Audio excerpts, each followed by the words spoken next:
So yesterday after the Packers-Vikings game, Brett Favre put out a tweet on X regarding Jordan Love after the game. And I don't know if you guys saw it, but before the game, Jordan Love walked into Lambeau with a Brett Favre jersey on. And this past week, Brett Favre came out, shared he had Parkinson's. It seemed that Jordan was doing it maybe because of that. So I thought that was cool.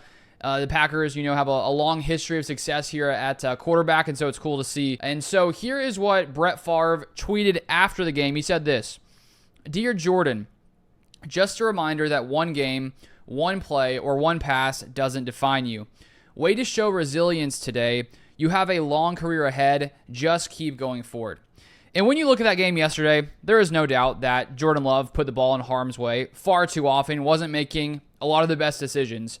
And the one thing that Jordan Love did show is he does have resiliency to go out there, throw multiple turnovers, but then come back and still continue to play at a very, very high level. Shows that, if Jordan Love has a bad game, has a bad play, throws an interception, he's not going to get down on himself and allow that to sort of, take away what he can do the rest of the game to try to get back into it. That's something that I think Brett Favre did well. And, over Brett Favre's career, he, of course, still leads the NFL in interceptions, and he was still able to find some of the highest levels of success in the NFL.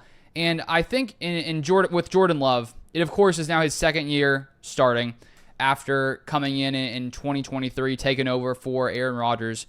And I think early last year, when Jordan Love was trying to get things figured out, he went through that stretch when the Packers were going through that losing streak where he threw a lot of interceptions, things weren't going well. And in those games, it really did feel like his confidence wasn't really there, especially when he would throw some interceptions. It was tough for him to continue to go out there and make good plays and play with that confidence. And I think that the difference we've seen this season so far in these games is that his confidence after he throws an interception, it doesn't really go down at all. You can tell that he's not really worried out there thinking, oh no, I threw an interception. Am I going to be the quarterback here? Because you have to think about it. Last year, when you're in there and you're the starter, you're supposed to take over for Aaron Rodgers. And, you're on the final year of your rookie contract with that little extension type thing they gave him. When you haven't gotten, a big, massive contract at that point in your career, you have to be somewhat concerned in the back of your mind, early in your career, if you're throwing a lot of interceptions, not playing well,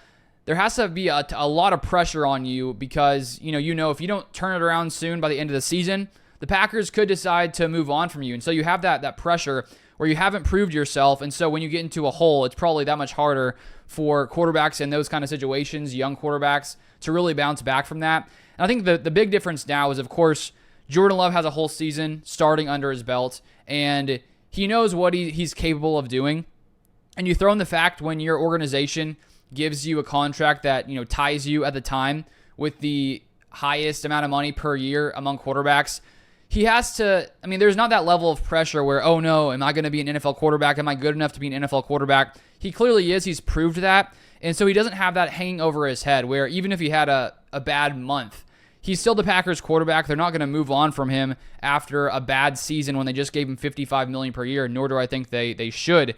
And so I think that could be part of the difference in his confidence and sort of how he responded yesterday against the Minnesota Vikings. And as I said in one of my earlier videos today, of course, you want to see him clean up these interceptions, but I don't know how many guys are able to, throw 3 interceptions, but then come back with a couple minutes left, drive the ball down 96 yards in about a minute, and get that game pretty close with the Vikings. The thing with Jordan Love is we know that at no point in the game are they necessarily out of it.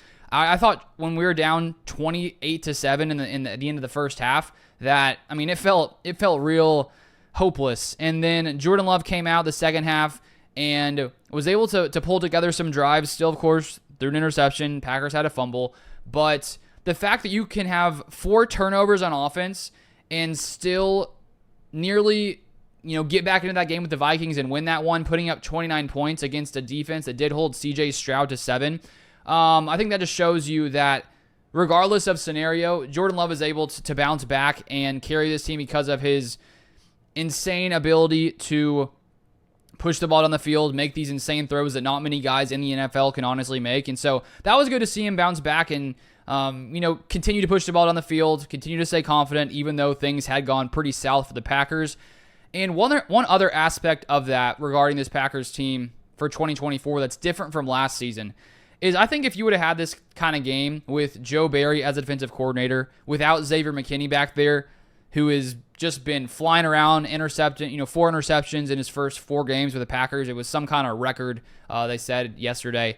And so when you have a defense that is forcing turnovers consistently, it makes, your offense, obviously you don't want them to turn the ball over, but when they do, when your defense is also forcing turnovers, when the offense has a really bad day and has turned the ball over a ton, the defense sort of kept them in this game. And if it wasn't for the resurgence in the second half, if it wasn't for the sack fumble from the strip sack from Keyshawn Nixon, if it wasn't for the Xavier McKinney interception, this game wouldn't even have been close. And so when you have a defense that can force turnovers consistently, even if the offense has a down day like they did, they're still able to stay in it, which is very, very promising.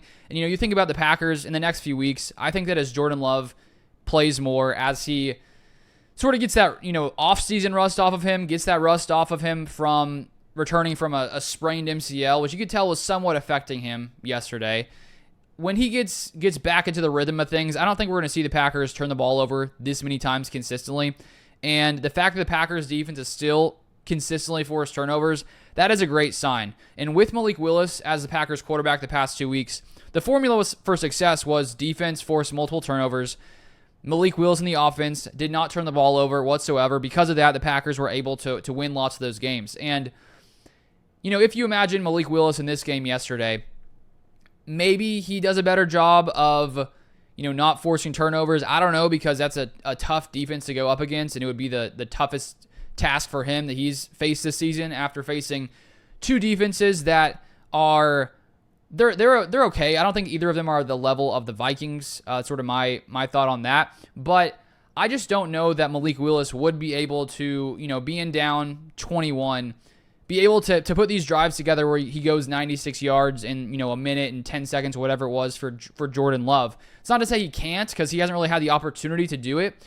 But that's why I think it's still smart to have Jordan Love out there. Of course, if his knee is really bothering him and things change, then of course you make the change if you're worried about his health and his long-term health. But the Packers put up the most yards on offense this week in the NFL. And so even though all these interceptions happened, fumble, the Packers offense was still able to put up 29 points in this game. So that's somewhat promising, and that's why I'm really not worried about Jordan Love, not worried about this Packers offense. I think that when you have a terrible game like this on offense when it comes to turnovers and you still put up 29 points, I think that's a good sign. You can have a terrible day and still be in the game at the end, which is really what most teams around the NFL want to see. And you could have some quarterbacks in the league where maybe they're somewhat good at, protecting the ball, not forcing a ton of turnovers, but lots of those guys can't drive down the field at will like Jordan Love or like a Josh Allen, those kind of quarterbacks. So that's basically my thoughts on this situation, and just wanted to share that tweet there from Brett Favre. And I think that Jordan Love has shown that type of resilience. And